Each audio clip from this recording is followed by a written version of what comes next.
The secret of the wish fulfilled. Introduction. Your reality is obeying you, and you may not have noticed yet. Everything you call delay, every door that hasn't opened yet, is not bad luck. It's precision. The universe is mirroring the frequency you sustain when nobody's watching. Manifestation isn't waiting for something to happen. It's deciding that it already has, and walking through the world as if that decision were divine law. And it is. This isn't about optimism, it's about power. The kind that doesn't shout but rearranges worlds through silent certainty.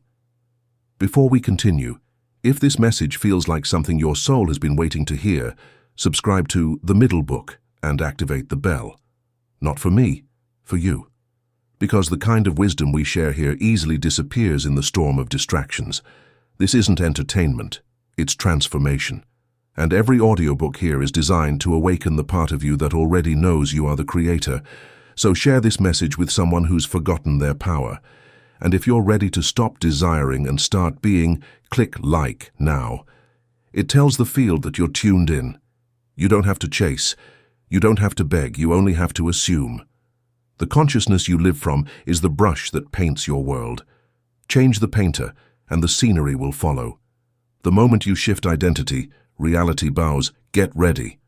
What you've been looking for is already looking for you. Chapter 1. The Illusion of Time. Most people live as if life was still on the way, as if everything they dream of were trapped somewhere in a distant tomorrow, waiting for permission to arrive. They talk about their goals as though they were continents across an ocean of time. One day, they say, when things align, they whisper.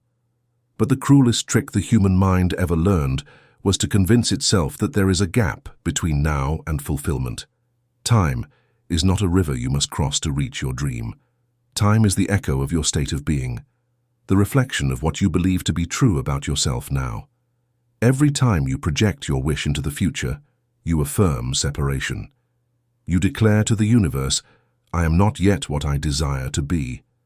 And because reality is obedient, it mirrors that belief with perfect accuracy. The universe doesn't delay. It simply reflects your vibration of postponement. So your waiting stretches into eternity, not because life is slow, but because your identity is late to its own realization. You think you're approaching what you want, but the truth is, you're orbiting it endlessly, keeping it at arm's length with every thought that says, it's not here yet. Waiting is the most sophisticated form of self-sabotage. It feels patient, it feels responsible. But in truth, it's the ego's most elegant disguise for fear. The mind adores waiting. It loves to build castles in the future, elaborate when scenarios. When I have the money, when I'm ready, when this changes, when the right person appears. But that when never arrives. It can't, because it only exists in a timeline that you yourself invented to justify your hesitation. You are not getting closer to your manifestation. You are holding it away, gently, unconsciously, every time you reinforce its absence with your words, your thoughts, or your feelings. The universe doesn't deliver packages of desire, it delivers reflections of identity. And identity lives in the present tense. The secret, though simple, is sacred. Remove the condition. You don't have to wait for evidence to feel complete. You don't have to earn permission to feel abundant. You don't have to delay gratitude until the miracle arrives. What you feel now is all that exists. The present moment isn't a bridge to something better. It is the kingdom itself. The instant you stop needing more time, time collapses like a mirage that never truly existed. Understand this. Time bends to consciousness. It is elastic, responsive, and obedient. It stretches when you doubt and contracts when you decide. When you hesitate, the world pauses with you. When you act as if, the universe rushes to rearrange itself around your certainty. The mind believes in linear progression, step 1, step 2, step 3. But the soul doesn't move in lines, it moves in states. Each state is a universe of its own, and you shift between them not by effort, but by emotion. Think of your desire as a frequency that already exists. You don't chase radio waves to hear a song. You simply tune into the right station. Manifestation is the same. The signal is already broadcasting. You only need to align with its vibration, but you can't tune into abundance while resonating with lack.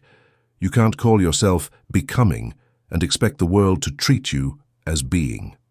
Every "not yet" you whisper to yourself delays the arrival of what you seek. The universe doesn't hear your words, and it feels your state. When you say, "I'm working toward it," the field registers, "I am separate from it." When you say, "I'm getting closer," the field registers, "It's still distant." But when you say, "I already am," the field collapses the illusion of distance. Time folds, the delay dissolves. The effect rushes to meet the cause, because the cause has finally become stable. Time doesn't move, you do. Every shift in your consciousness is a leap in the timeline. Every moment you embody your desire, you teleport to a version of reality where it already exists. The waiting game ends when you stop treating time as your savior and start treating consciousness as your creator. There is no future you. There is only you, right now, choosing which reality to align with. Every emotion you feel is a command. Every assumption you hold is a law. And when you live as though your desire is already true, life must reorganize itself around that truth. So stop measuring your progress by clocks and calendars. The real measurement is vibration. Are you thinking of your wish fulfilled or about your wish unfulfilled? One collapses time, the other builds walls around it. The moment you stop asking when, reality stops waiting for you. Because in truth, there is no later, there is only now. And now is the doorway through which eternity enters. Chapter 2. The Power of Assumption. Every sense of lack is born from the belief that something is still missing. That's the seed of all striving, the subtle whisper that says, "Not yet, not enough, not me." But nothing is missing. The universe isn't withholding anything from you. The only thing absent is your recognition that it's already done. Living as if isn't pretending, it's creating. Pretending implies illusion. Creation implies authority. When you live as if, you're not lying to yourself. You're speaking the language of the creative field. You're declaring through feeling and certainty that you already are what you once sought to become. Searching, on the other hand, is the most refined disguise of lack.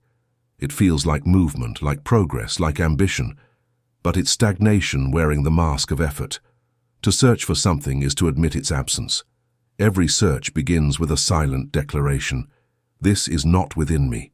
And the universe, faithful as a mirror, responds with unflinching precision. Then keep searching. The law is simple. Creation begins where seeking ends. The moment you stop looking, you start embodying.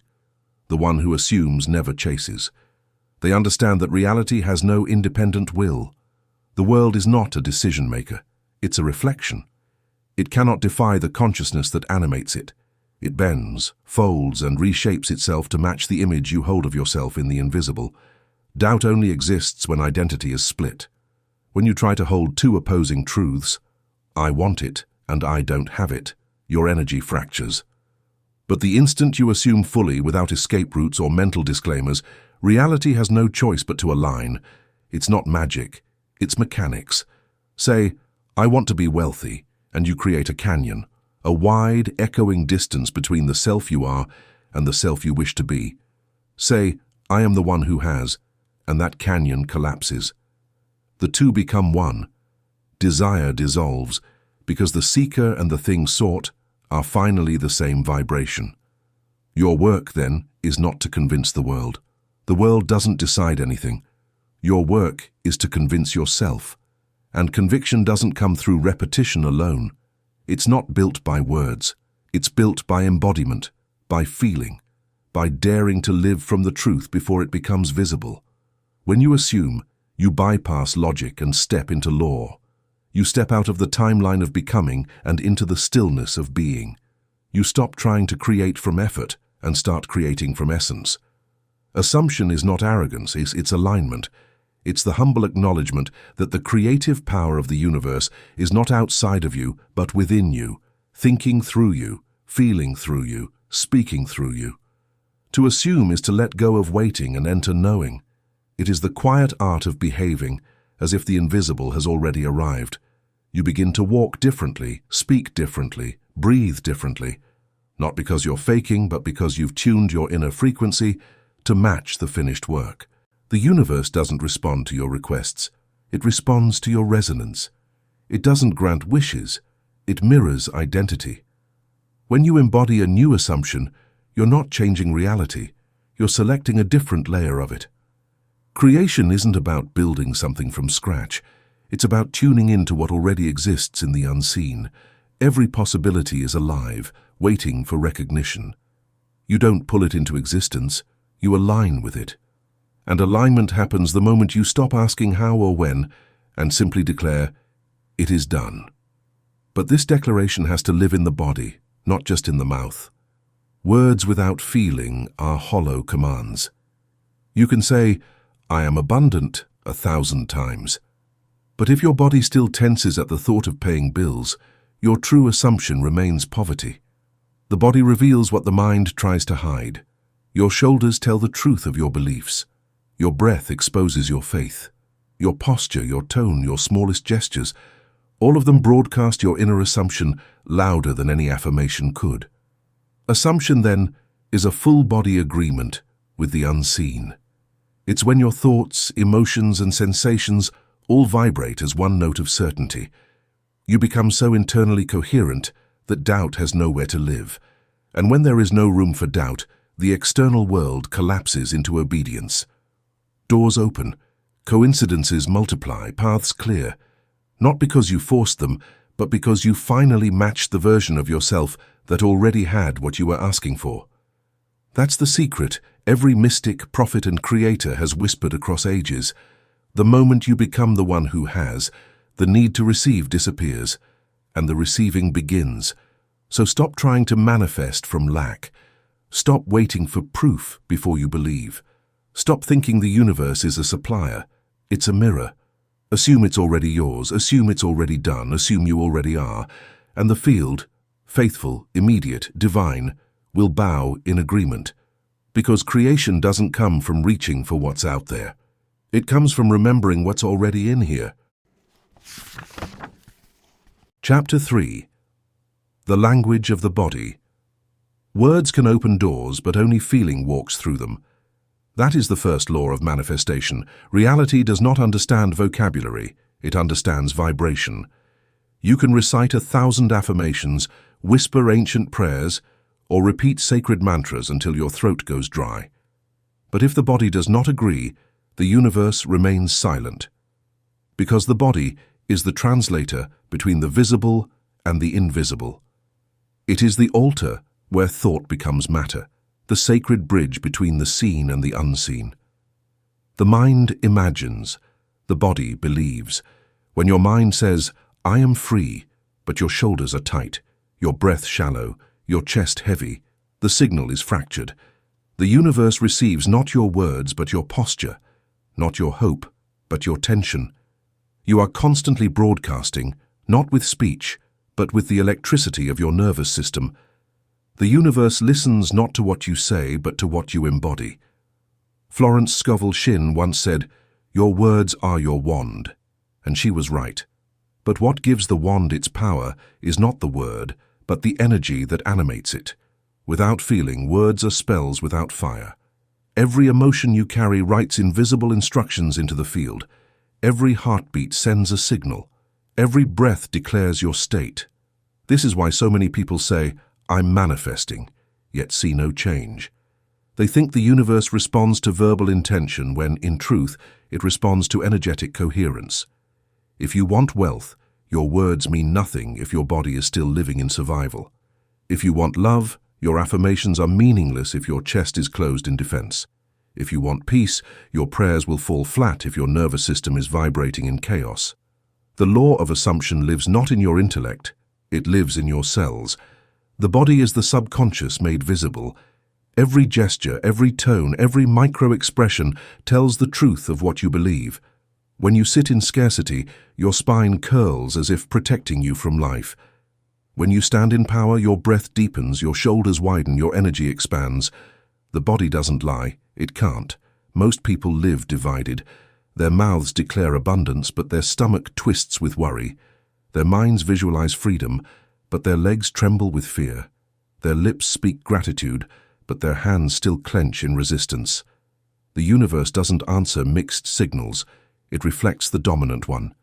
And the dominant signal is always the feeling that occupies the body most consistently. Feeling, then, is the language of reality. It is the sacred syntax of creation. It is how the infinite knows what you truly mean. So if you wish to change your world, don't start by rewriting your affirmations. Start by reconditioning your nervous system. Train the body to live in the vibration of already having. Breathe as if you are safe. Walk as if you are worthy. Rest as if you are supported by invisible abundance. You are not acting as if, you are aligning with truth. When you feel it, reality follows. When the body believes, the mind quiets. When the mind quiets, the field obeys. Because the subconscious does not understand soon. It understands only now. It doesn't care if your experience is real or imagined. It records only the emotion. If you feel fear vividly, it prepares your world for danger. If you feel gratitude vividly, it prepares your world for blessing. Emotion is creative command. It is the paint on the invisible canvas of existence. You can't fake a vibration, you must become it. And becoming it means inviting the body to participate in your desire. If you want prosperity, stop trying to visualize, embody it. Feel your muscles relax as if every need were already met. Feel the ease in your breath, the soft rhythm of sufficiency. Feel the ground beneath your feet as something that supports, not threatens. If you want love, let your body remember how it feels to be safe enough to open. Unfold your arms, drop your guard, let your breath lengthen. That's not a gesture. That's an invocation. When the body feels safe, the mind becomes magnetic. When the body feels whole, the soul begins to speak clearly again. Because the body is not your cage, it's your compass. It tells you which frequency you're broadcasting at every moment. Tension means misalignment. Ease means congruence. And when body, mind, and spirit move in one rhythm, reality rushes to respond. It's not about thinking more clearly, it's about feeling more truthfully. Thoughts may shape the pattern, but feelings give it weight, color, and form. The mind imagines the world, the body summons it. So the next time you pray, visualize, or affirm, pause. Feel what your body is saying while your lips are moving. If they disagree, stop talking and start listening. Adjust your breath, relax your jaw, soften your belly. Then, when your whole being says yes, speak again. Now the universe will understand. Because manifestation is not an intellectual practice, it's an energetic embodiment. It's not what you wish for. It's what your nervous system believes is safe to receive. So train your body to trust abundance, to rest in certainty, to walk as if every step is blessed. For the moment, your body feels what your mind once hoped for. That's the moment heaven finds its reflection in flesh. Chapter 4. The Feeling of Reality. Reality is not built by thought alone. It is sculpted by feeling. Thought is the architect. Feeling is the builder. You can imagine endlessly, construct perfect affirmations, and map the blueprint of your dreams in exquisite mental detail. But until the blueprint catches fire with emotion, nothing moves. A thought without feeling is a seed that never touches soil. It looks complete, but it has no roots. The universe is fluent in only one language, vibration, and feeling is vibration made flesh. It is your private signature in the field of creation, the password that opens invisible gates. You can think a truth all day long, but you only create it when you feel it. That's the difference between repeating "I am free" and feeling the air expand in your lungs as if freedom itself were your breath. The subconscious doesn't listen to logic. It listens to evidence. And for the subconscious, the only evidence that matters is sensation. If you feel it, it's true. If you don't, it's fantasy. That is the unspoken law of manifestation. When you imagine a desire but don't feel it as real, The subconscious tags it as someday. It categorizes it as not yet. And so the external world, which is nothing more than your subconscious mind in slow motion, continues to mirror not yet. This is why so many people pray, visualize, and affirm, yet still live unchanged. They're speaking the language of the conscious mind, words, while the universe listens to the dialect of the heart, emotion. Emotion is the alchemy that turns an invisible thought into a tangible form. It is the bridge between I wish and I am. When you feel something is real, your body enters agreement with your mind, and when mind and body unite, energy becomes coherent, and coherent energy rearranges matter. That is why Neville Goddard taught that feeling is the secret. He understood that imagination without emotion is merely fantasy, but imagination saturated with emotion becomes creation. The moment you feel yourself to be the one you desire to be, wealth, love, peace, power, your consciousness fuses with that identity. The bridge of time collapses, and what was future becomes now. Reality must then conform to the new vibration, because the external world is only the echo of internal certainty. You can't fool the universe by pretending. You can't outthink your vibration. You can't trick creation with clever words. You must become the feeling. If you say, I am successful, but your body carries the weight of doubt, then what you're really broadcasting is uncertainty. The field doesn't care about the words. It reflects the dominant emotion. You might tell yourself, I am in abundance, while feeling tightness in your chest every time you think of money. That tension is your true prayer. That emotion, not your affirmation, is what reality obeys. So don't fight the feeling, transform it. Sit with the fear, not to indulge it, but to re-educate it. Breathe into it. Show your nervous system that it's safe to believe in something better. Because until your body feels safe in abundance, it will reject it. Until your body feels safe in love, it will resist it. Until your body feels safe in peace, it will sabotage it. The subconscious mind is not cruel. It's protective. It only gives you what it thinks you can handle, and it decides that based on your feelings of reality. So if you want to change your life, stop arguing with the world. Start teaching your body a new truth. Close your eyes and feel the outcome as if it were already complete. Don't watch it. Enter it. Don't observe the scene from a distance. Stand in it, breathe in it, feel the texture of it.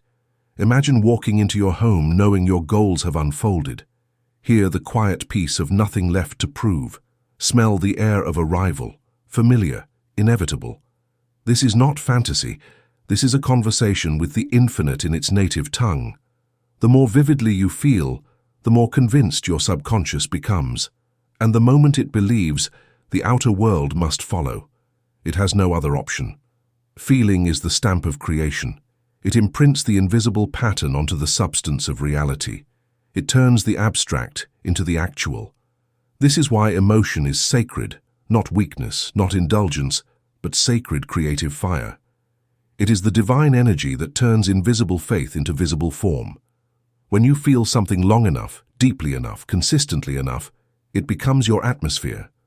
And once it becomes your atmosphere, reality can no longer contradict it. That's why miracles seem sudden. They're not. They're simply the outer reflection of an inner vibration that finally stabilized. You were never waiting for life to change. Life was waiting for you to feel differently, because reality doesn't evolve around your intentions, it revolves around your emotions. And when your emotions stay faithful to the image of fulfillment, regardless of appearances, the invisible must yield. So feel it now. Feel the gratitude of already having. Feel the peace of already being. Feel the joy of already becoming. Hold that feeling like a flame in your chest, not as hope, but as certainty. And watch as time bends to meet your conviction. Because the universe is not moved by need, it is moved by knowing. And the feeling of reality is that knowing, the divine Amen, that seals creation before the eyes ever see it. Chapter 5. The Divine Principle. There is a law that governs all creation, ancient, simple, and absolute. It is not written in books, nor guarded by temples. It lives within you, pulsing quietly behind every heartbeat, waiting for recognition. It is the principle that has whispered through prophets, mystics, and teachers since time began. Believe it is done, and it shall be. This is the divine principle, the engine behind every miracle, every answered prayer, every transformation that ever unfolded in human history. It is not superstition, it is not luck, it is divine mechanics, the creative logic of consciousness itself. Jesus revealed this law not as a philosopher, but as a living demonstration of it. He did not speak of faith as blind devotion. He spoke of faith as creative certainty, the living bridge between the invisible and the visible. In Mark 11:24, he said, "Whatever you ask for in prayer, believe that you have received it, and it will be yours." Notice the precision of his words, not "believe that you will receive," but "believe that you have received." This was not poetry, it was instruction. He was teaching the exact frequency of creation. He was revealing that consciousness precedes manifestation, that what you inwardly assume to be true must eventually take form, because form is the shadow of belief. To the ordinary mind, this seems impossible. How can I believe in what I cannot see, it asks. But the divine mind knows the secret. You must see with belief, not because of sight. Faith is not waiting for proof. It creates proof. It is not hoping the world will change. It commands the world to align with an inner conviction. That is why the scriptures say, "Faith is the substance of things hoped for, the evidence of things not seen." Faith is the substance, not the wish, not the idea, not the prayer, but the living, breathing energy that turns invisible essence into visible reality. To live by this principle is to reverse the logic of the material world. The world says, "See it first, then believe." The divine principle says, "Believe first, and you will see." This is the eternal tension between heaven and earth, between the creative self and the conditioned self. The conditioned self says, "I will rejoice when the miracle comes." The creative self says, "My rejoicing is the miracle's invitation," and the universe always sides with the self that believes. Romans 4:17 reveals this same secret. God calls those things which are not as though they were. To call what is not as though it were, that is an assumption. That is divine speech. That is the consciousness of creation itself. When you speak from the state of fulfillment, not toward it, you are no longer a beggar in the temple of life. You are a creator within it. This is why Jesus could multiply bread, calm storms, and raise the dead. He didn't beg heaven to intervene. He aligned his consciousness with heaven and let it flow through him. He didn't ask, "Will this happen?" He knew it was already so. That is not arrogance. It is alignment. It is to live as an instrument of divine law instead of a victim of circumstance. The divine principle is not confined to religion. It is a universal law available to anyone who dares to believe beyond sight. Every mystic who has touched truth, from the prophets of the East to the sages of the West, discovered this same foundation. Reality follows conviction. And conviction is not shouting affirmations. It's silent knowing. It's the stillness that says it is done. Not because you saw it happen, but because you've merged with the consciousness where it already exists. When you declare from that stillness, creation obeys. Because the field does not question, it mirrors. Doubt, then, is not weakness. It's simply divided focus. It is the mind trying to serve two masters, fear and faith. And as long as both are fed, reality remains neutral, confused, fragmented, uncertain. But when belief becomes one-pointed, when your heart no longer negotiates with appearances, then the world collapses into alignment. Miracles no longer feel miraculous, they feel logical. That is the nature of divine law, consistent, unchanging, impartial. It rewards coherence, not desperation. It answers stability, not noise. You are not waiting for divine favor. You are carrying it. The only thing required is remembrance. To live by this principle is to stop asking for signs and start being the sign. Stop begging for the light and start shining it. Stop praying as if heaven were distant, and start knowing that heaven listens from within your own heartbeat. When you pray, don't plead, embody. Don't speak from the valley of need. Speak from the mountaintop of fulfillment. That is the true prayer, the prayer of identity, not request. For every time you say, "It is done," and feel it, heaven nods in agreement. And the invisible begins to organize itself in silence, unseen connections forming, unseen threads weaving, unseen energy rearranging itself around your conviction. Nothing external has to be forced.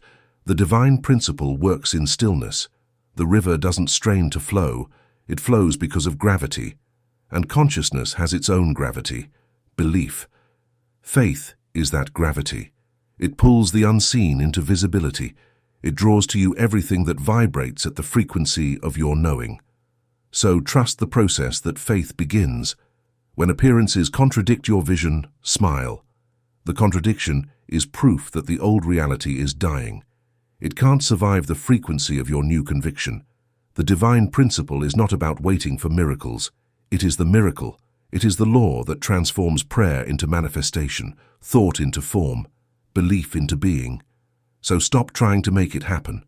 Instead, know it's already done, and act from that knowing. That is the greatest act of faith, not asking for light, but walking as if the sun has already risen. And when you do, you will see that it has always had.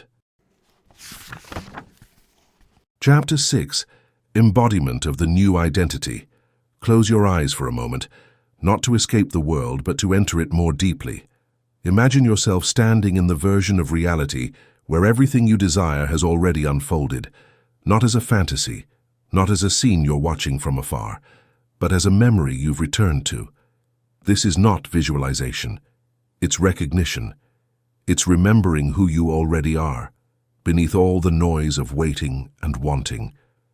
Embodiment begins the moment you stop trying to attract and start being the one who already possesses. Because reality doesn't respond to effort, it responds to identity. You don't manifest what you wish for, you manifest what you are. Every version of you that you can imagine already exists. Every possibility is a frequency, a world vibrating in potential, waiting for resonance. When you assume a new identity, you don't create it out of thin air. You simply tune in to that reality's broadcast. The moment you hold the vibration of the fulfilled self, the world adjusts like a mirror to your new reflection. But embodiment isn't pretending. It's not performance. It's not saying the right words, visualizing for hours, or trying to fake positivity until it finally sticks. Embodiment is deeper, quieter, and infinitely more powerful. It's the surrender of the old self. It's the decision to stop living as the one who waits and start walking as the one who is. Because the moment you truly are, you stop looking for evidence. You no longer ask, "When will it happen?" You simply know. It's already done. And that knowing changes everything. The body begins to move differently. Your tone of voice changes. The rhythm of your breath aligns with certainty instead of anxiety. Your very presence begins to speak before you do. People around you feel it. Opportunities start to gravitate toward you. Synchronicities multiply. Not because the universe suddenly became generous, but because you finally stopped contradicting yourself with doubt. The world can only mirror what you hold steadily. The longer you remain in the identity of fulfillment, the faster reality stabilizes to match it. But most people fail to embody because they confuse effort with alignment. They try to believe. They try to feel worthy. They try to hold the vibration. But trying is resistance in disguise. To try is to admit you don't yet believe. To strive for alignment is to confess misalignment. Embodiment begins not with trying, but with deciding. It's a shift so subtle that the mind almost misses it. A quiet, unspoken turning point where you say, "Enough. From this moment, I am that." And then, without announcement, everything starts to change. Because the universe is not testing you, it's verifying you. It's asking, have you truly become this new identity, or are you still visiting it? It listens to what you sustain when no one's watching. Not the affirmations you speak, but the frequency you live. To embody is to inhabit the feeling of completion even in the absence of proof. To speak, walk, and breathe from the vibration of already having, not to get something, but because that's who you've become. You may feel resistance at first. That's natural. The old identity will tremble, will argue, will whisper, "Who do you think you are?" But that voice is the ghost of an expired version of you. Don't fight it. Outgrow it. You can't argue with a shadow. You outshine it. Each moment you choose the vibration of your new self. You dissolve the gravity of the old one. Each time you refuse to react to appearances, you strengthen the new reality taking shape around you. That is embodiment, a consistent, quiet faith that does not flinch. If you desire abundance, stop asking how money will come and start being the person who always has enough. How does that person think? How do they walk into a room? How do they rest, spend, give, breathe? Adopt that frequency, not as fantasy, but as truth. If you desire love, stop seeking it and start being love. Speak as love would, listen as love would, move as love would. Because love doesn't chase, it attracts by existence. You don't magnetize your destiny by reaching for it. You align with it by embodying it. The law is simple. You cannot receive something you are not willing to be. The vibration of having and the vibration of becoming are worlds apart. When you live as if you already have it, you are no longer reaching, you are radiating. And that radiation changes everything. Your energy becomes unmistakable, grounded, serene, magnetic. You no longer hustle for validation. Reality bends to your calm. You no longer seek signs. Life itself becomes one. Because when you embody, you become the evidence. You become the answered prayer. You become the vibration you once begged the heavens for. That is the real miracle, not that something comes to you, but that you become the kind of being to whom it naturally belongs. So take a breath. Release the story of waiting. Step fully into the version of yourself that already lives in the end. That version doesn't worry, doesn't chase, doesn't beg. It simply exists, radiating wholeness. You don't manifest what you desire. You remember what you are. And when the remembering becomes steady, the outer world concedes. The bridge between someday and now dissolves, because it was never about earning the dream. It was about becoming the dreamer who no longer doubts they are worthy of it. This is an embodiment, not effort, not strain, just the silent authority of being. The old self was always waiting. The new self is simply home. Chapter 7. The Art of Letting Go. There comes a sacred moment on every spiritual path when striving must end, when you've affirmed, visualized, prayed, and planned, and yet the results seem to hover just out of reach. It's the moment most people grow restless, frustrated, and doubtful. But in truth, that moment isn't punishment. It's initiation. You are being invited into the highest law of creation.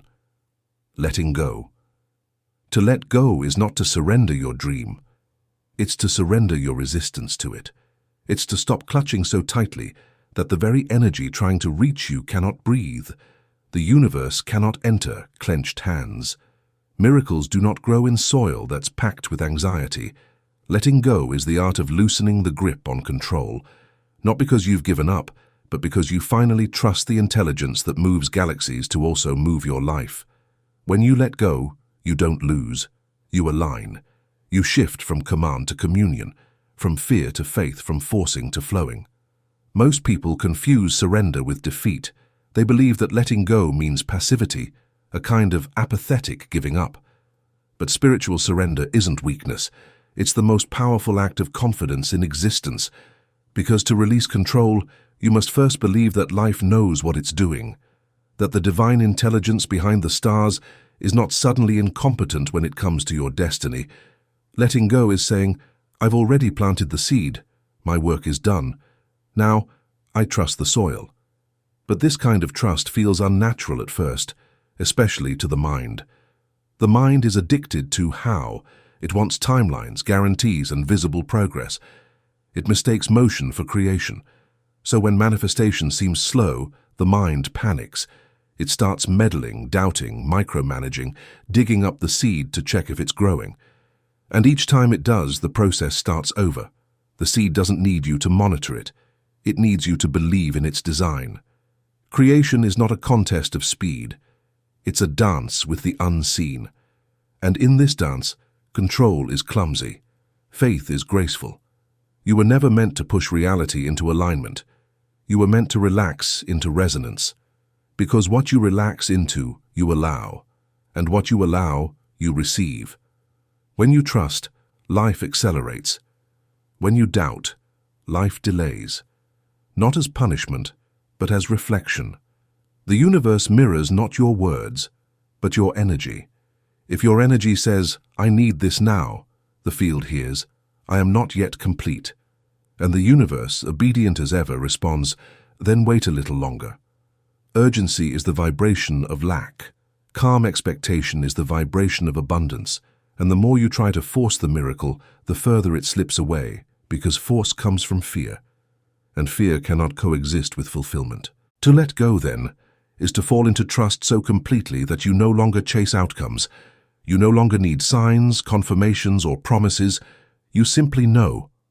It's the quiet confidence of the tree that never worries if spring will return. The faith of the tide that doesn't question whether the moon will pull it back again. The peace of the flower that blooms without knowing who will see it. Letting go is not about indifference. It's about intimacy with divine timing. It's a deep exhale into the rhythm of the infinite. When you finally stop clinging to the how and the when, you open the gates for the what to flow in naturally. This is the paradox of all creation. The more you try to control it, the more it escapes you. The moment you stop chasing it, it arrives. Because letting go doesn't erase desire, it purifies it. It strips it of desperation and leaves only essence, and essence is magnetic. When you let go, your energy becomes clear, clean, open. You stop demanding and start allowing. You stop pleading and start trusting. And that shift, from grasping to gratitude, is the turning point where miracles enter. Think of every answered prayer you've ever had. Did it arrive when you were tense, worried, or impatient? Or did it come when you finally sighed and said, "I can't force this, I release it"? It was in that exhale that heaven found room to move. Because when you let go, you're not losing control. You're remembering who truly has it. Life knows what it's doing. You are part of a larger intelligence, one that balances planets and orchestrates destinies. Your only role is to stay in tune with it, not to outthink it. So the next time you feel the need to control, pause. Feel the tension in your body, the grip of fear, and then breathe. Whisper to yourself, "I trust that what is mine cannot miss me." Let that become your prayer. Let that become your law. Because in truth, the moment you let go, the miracle begins. You don't need to push the river. You are the river, and it already knows where it's going. When you stop trying to steer it, you discover that every current was already guiding you home. Letting go is not the end of creation. It's the crown of it. It's the moment the sculptor steps back, knowing the masterpiece is complete. It's the silence that follows the final word of a prayer, the space where God finishes the sentence. Trust that space. It's sacred. It's where everything invisible begins to breathe. And one day, when what you prayed for stands before you, you'll realize it was never out of reach. It was only waiting for your hands to open. Chapter 8. Joy as the Password. There is a secret that the sages have whispered through centuries, hidden beneath the noise of ambition and the ache of desire. Joy is not the reward, it is the password. Most people live as if joy were something to be earned. They postpone it until the goal is reached, until the relationship arrives, until the bank account reflects safety. They treat happiness like a luxury, something reserved for the day when life finally behaves. But here's the truth. Life doesn't respond to your struggle. It responds to your state. And joy is the highest frequency of alignment there is. The universe does not give you joy after things go right. Things go right because you choose joy. It sounds almost too simple, but it's the key that unlocks the invisible gates of creation. Joy is not emotional decoration. It is spiritual technology. It tells the universe, I already have, I already am, I already trust. That vibration is irresistible to the field. Think of it like music. Each emotion has its own tone, its own signature frequency. Fear is dissonance. It contracts, distorts, separates. Joy is harmony. It expands, unites, and attracts. When you live in joy, your frequency matches the frequency of completion, and the universe can only echo what you broadcast. So, the one who chooses joy now is not naive. They are wise. They are not ignoring reality as they are rewriting it. Joy does not come from the external. It projects into it. It's the state of being that turns the mundane into the miraculous, the ordinary into the sacred. When you walk in joy, you begin to see light in everything. Not because everything changed, but because you did. That shift is the most powerful transformation a human being can experience. The world has conditioned you to believe that joy is a prize for endurance. Endure enough pain, accumulate enough achievements, gain enough approval, then you may rest, then you may smile. But the mystics, the awakened ones, the true creators, all discovered the opposite. Joy is the fuel, not the finish line. Joy is the vibration of the Creator. When you live in joy, you are closest to your source. You are no longer a beggar at the gates of heaven. You are a participant in its unfolding. But how do you choose joy when life seems heavy, when nothing feels certain, when the external world screams lack? The secret is simple, yet radical. Stop demanding evidence. Joy cannot coexist with conditions. It only blooms in unconditioned soil. That's why children radiate it so naturally. They don't postpone their laughter for proof of perfection. They laugh because existence itself feels good. They play because the act of being alive is already enough. You were born with that same capacity, but you learned to trade it for seriousness, for goals, for struggle, for control. And yet, joy never left you. It simply waits beneath the noise, ready to reawaken the moment you stop needing permission. The great paradox of manifestation is this: when you finally allow yourself to feel good before anything changes, everything begins to change. Why? Because your emotions are commands to the universe. To feel joy in the absence of evidence is to declare, "I trust the invisible," and that declaration reshapes the visible. Gratitude is the simplest doorway to this state. When you count your blessings, not from duty but from genuine appreciation, your energy field expands. Gratitude dissolves resistance. It is a signal to the cosmos that you are open, receptive, and aligned. When you live in gratitude, the universe floods you with more to be grateful for, not as a reward, but as a reflection. Because energy follows attention, and attention charged with joy becomes creation. So let your joy be defiant. Let it exist, even when logic says it shouldn't. Smile, not because everything is perfect, but because you know perfection is forming behind the veil. Laugh not because you have it all, but because you've realized there's nothing missing. This is the state that bends reality, the frequency that calls miracles home. The joyful person is dangerous to the illusion of limitation. They carry an unshakable authority because they no longer depend on outcomes. Their joy is their proof. Their peace is their evidence. When you live this way, abundance finds you naturally. You stop chasing success. Success begins chasing you. You stop waiting for love.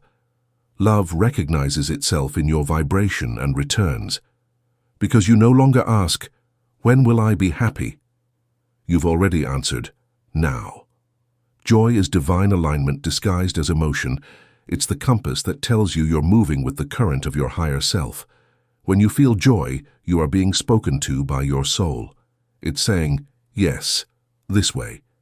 So let joy become your daily practice. Wake up and breathe it in, not because of what might happen, but because you're alive enough to witness it. Find something, anything, that reminds you of wonder. The warmth of sunlight, the quiet rhythm of rain, the sound of laughter you didn't expect. These are not small things. They are doorways. They are confirmations that joy was never lost, only forgotten. And once you remember it, once you live in that vibration consistently, everything you used to chase begins to arrive effortlessly. Not because joy manipulates the universe, but because it is the universe, expressing through you.